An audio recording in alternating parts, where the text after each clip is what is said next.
Nuestro primer invitado es Daniel Samirás. ¿Cómo te va, Daniel? Hola, ¿qué tal, Gustavo? Bueno, Daniel, en los meses de noviembre, diciembre, inclusive en enero, nos estuvo mandando una serie de estudios que él realiza dentro de su propio estudio económico, con una serie de anticipaciones sobre lo que podría haber o lo que podría venir en materia económica. Y los hechos le han dado la razón. Refrescarnos un poco la memoria de lo que decías en ese entonces y lo que efectivamente ha ocurrido. Y con respecto al panorama internacional, ya se veía un endurecimiento en las políticas monetarias de los principales bancos centrales del mundo, lo cual se concretó no solamente con la aceleración del repliegue de los programas de expansión cuantitativa que tenían la Reserva Federal, el Banco Central de Europa y demás, sino que también acelerando los procesos de subida de tasa de interés, que a mediados del año pasado se esperaban que fueran en el segundo semestre de este año y ya se encuentran presentes, ya en el primer trimestre ya tenemos subas en la tasa de los fondos federales de Estados Unidos. Después, el tema, siempre yo veía que se iba a lograr llegar a un acuerdo con el Fondo Monetario Internacional, de modo que eso no fue sorpresa, más allá de que había mucha gente que tenía duda por el tema de los conflictos internos adentro de lo que es la coalición oficialista del gobierno, pero estaba bastante claro que iba a haber un proceso de convergencia y llegar al acuerdo con el Fondo Monetario Internacional, cosa que se concretó tanto en diputados como en senadores y también ahora con la aprobación del directorio del FMI. Luego viene el tema de la puesta en marcha de un programa económico. Y la puesta en marcha de un programa económico, yo creo que estamos dando los primeros pasos hacia el mismo. No va a ser exactamente, yo decía, no va a ser el mismo que se acuerde con el Fondo Monetario Internacional, sino que va a tener una cierta cantidad de particularidades y recién en el transcurso del mes de abril vamos a empezar a visualizarlo porque se va a aprovechar los meses de abril, mayo y junio, ese segundo trimestre en el cual la restricción de divisas externas que normalmente generan un estrangulamiento de balanza de pago en la Argentina no se hace presente porque se está liquidando la cosecha gruesa. Ahí es donde se va a terminar de exteriorizar ese paquete económico. Y estamos empezando a ver algunas cosas. ¿Vos pensás que esto forma parte, que efectivamente existe, aunque no se lo hace público, que existe un programa o por lo menos una serie de medidas que están programadas por parte de Fernández y Guzmán? Sí, yo no tengo dudas de que eso existe y creo que buena parte de lo que es el eje de conflictividad que se ve entre el ala izquierdista y el ala más de centro de la coalición gobernante está justamente en ese tema, en que no hay un acuerdo sobre los lineamientos de ese programa económico y desde la Casa Rosada se pretende avanzar sobre el mismo, desde el kirchnerismo se pretende boicotearlo en la mayor medida de lo posible. Entonces no se hace una exteriorización en términos de medidas que nosotros podamos visualizar, porque todavía hay una disputa de poder político interno que con chisporrotazos hacia afuera, pero todavía nosotros no estamos enterados de qué es lo que se está discutiendo realmente adentro. Y el tema está relacionado con el ajuste que tiene que sobrevenir. La primera medida, perdón, en línea con lo que vos estás diciendo, de golpe y porrazo aumentaron naftas del 30%. Sí, pero solamente eso es una parte, una parte de reacomodamiento de la estructura de precios relativos. Un programa económico es mucho más que eso. Pero hay otro tema que me parece que es muy significativo, que nosotros decíamos allá por fines del año pasado y que ahora creo que está quedando muy en claro, y es que medidas antiinflacionarias van a ser dictadas para dejar tranquila a la sociedad, pero en realidad la inflación va a ser el vehículo a través del cual se aplique la política de ajuste económico. Eso lo decíamos allá entre noviembre y diciembre, y es lo que estamos viendo ahora. Esto tomando palabras que se han usado en este último tiempo y fundamentalmente por las principales autoridades del gobierno nacional, guerra contra la inflación, los diablos que provocan la subida de precios, toda esa serie de elementos y demás es estar diciendo me preocupa muchísimo el problema inflacionario, pero la única forma de poder aplicar el ajuste sin reforma laboral, sin reforma previsional, sin reforma tributaria, ¿sí? La única forma de poder conseguir eso es a partir de la inflación, la cual va a venir también atado a lo que sea el ritmo de ajuste del tipo de cambio, ya que el tipo de cambio, en términos reales, suele ser utilizado como un ancla antiinflacionaria, por lo menos la que nosotros visualizamos, y lo digo entre comillas con total intencionalidad, porque vamos a ir viendo si hay un atraso del tipo de cambio, en realidad hay una modificación de precios relativos, y lo que va a generar es una transferencia de recursos de sectores en la economía. ¿Sí? Claro, el gobierno está utilizando, como lo ha venido haciendo desde que comenzó, y no solo este gobierno, otros demás, que utilizan la inflación como elemento de ajuste permanente, sino preguntar a los jubilados, por ejemplo. Está bien, ahora vos me decías lo que decíamos a fines del año pasado y que prácticamente se ha concretado ahora. ¿Qué es lo que se dice ahora y que probablemente se termine concretando hacia fines de este año?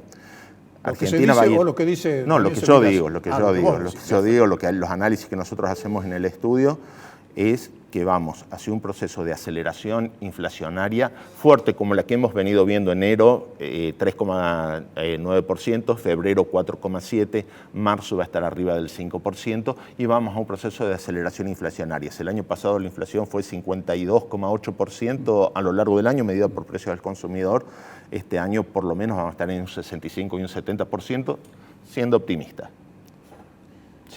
Vos sabés que yo pienso, es decir, cuando lo veo, además con todo lo que he vivido a lo largo de todos estos años, cuando se empieza así, ya sabemos que nos comenzamos a acercar a las 3 cifras. Esa es la primera, más inflación. Digo para que la gente esté preparada. Si quiere no me crea, ¿no? Es decir, va a vivir mucho mejor realmente si no me cree.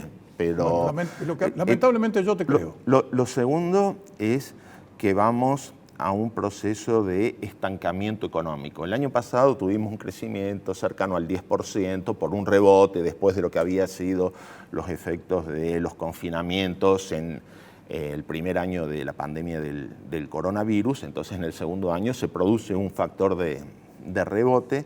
Para este año se estaba esperando que la economía argentina, dice el gobierno, crecería arriba del 4%. Yo no lo veo que vaya a crecer arriba del 2,5%. Creo que sería un éxito. Que son los números que tiene el Fondo Monetario. Pero el tema es este. La economía argentina, para poder mantenerse necesita crecer entre un 3,5 y un 4%, de modo tal que estaríamos creciendo por debajo de nuestro potencial de crecimiento de largo plazo, y eso es estancamiento económico. Más inflación es estanflación. Y lo otro que es importante tener en cuenta, yo sigo convencido, en este segundo trimestre del año se pone en marcha ese paquete de reformas económicas, lo que va a ser el programa económico con el cual el gobierno encarará la llegada a las elecciones de recambio presidencial en el 2023. El segundo semestre de este año no va a entrar el dinero de la cosecha gruesa. Esperemos que los conflictos que se están dando en tierras de Ucrania logren mejorar, pero lo que sí vamos a tener es que en el segundo semestre en la Argentina no entran dólares.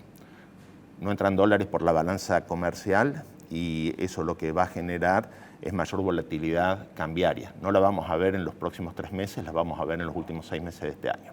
Sí, lamentablemente yo creo que ese es el panorama que se avisora, siempre y cuando seamos optimistas. Exactamente, bueno, y ahí es donde viene. ¿De qué manera se controlan las volatilidades cambiarias en la Argentina? Con controles, mayor cantidad de controles. Entonces vamos a tener un Estado que va a producir inflación, no va a generar estímulos para el crecimiento económico, va a tener que enfrentar la volatilidad del tipo de cambio con mayor cantidad de medidas intervencionistas y mayor cantidad de controles. Es eso lo que se va a acentuar, eso va a ser el eje de lo que nosotros los ciudadanos en la Argentina vamos a estar visualizando de ese paquete económico, que seguramente va a tener otra gran cantidad de características, pero creo que esos 3 ejes principales son los que nos van a condicionar por lo menos hasta fin del año en curso. Ahora, dentro de este análisis sobre lo que puede llegar a acontecer en los meses venideros, es decir, ¿qué importancia le das a esta pelea que está directamente ya bien en la superficie entre el kirchnerismo y Alberto Fernández? Es decir,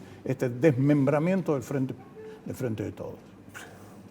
El análisis es mucho más de tipo político que de tipo económico. Tengo que hacerlo, yo no soy analista político. Digo, respondo en charla de amigos, respondo simplemente a lo que me estás consultando, pero no es un análisis profesional, es a eso a lo que quiero decir. Hay una serie de imponderables que no se pueden, no se pueden poner en números, digamos. No, primero, no me sorprende el conflicto. Creo que es una forma bastante clara a través de la cual la vicepresidenta y el grupo de gente que son sus seguidores busca lograr un mejor posicionamiento en vista de las elecciones del 2023. Alberto Fernández ha fracasado en el gobierno, me hago responsable de lo que digo, tanto desde el punto de vista económico como desde el punto de vista político, fundamentalmente, ha generado una situación de fracaso. Cristina no va a querer quedar atada a ese fracaso para tener posibilidades electorales de supervivencia para su espacio político, tal vez no para ella individualmente, pero sí para su espacio político y para sus ideas. Y creo que en ese sentido necesita romper desde adentro la coalición gobernante para marcar ese esquema de diferencia. Y la forma de...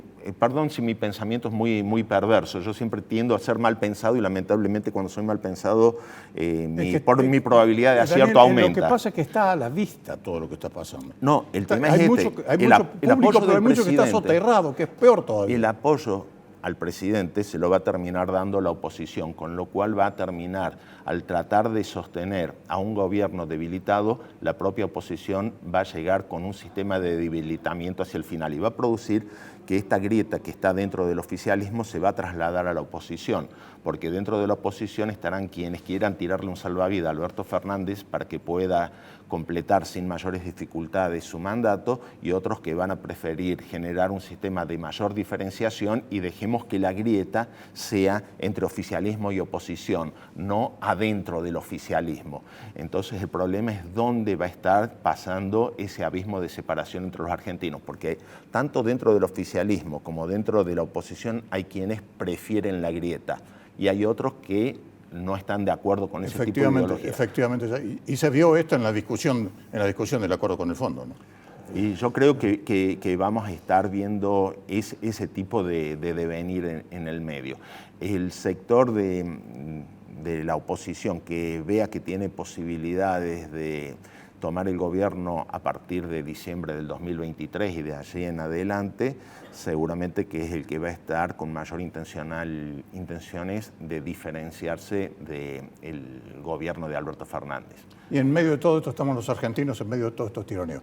Gracias, Daniel, por tu presencia en Córdoba del Mundo. Bueno, gracias por la primera parte. No me sentí tan cómodo en la segunda, en el análisis político, pero muchísimas gracias de todos modos por la primera parte solamente. No, está bien. ¿Sabés lo que pasa? Es que no se puede soslayar el análisis político porque toda esta sensación de intranquilidad, de inseguridad, de debilitamiento del gobierno hace que la gente cada vez crea menos en nada. Eso es el problema. Está bien, bueno. Así son las cosas en la Argentina, lamentablemente. Es así. Muchísimas gracias por la invitación, Gustavo. Al contrario.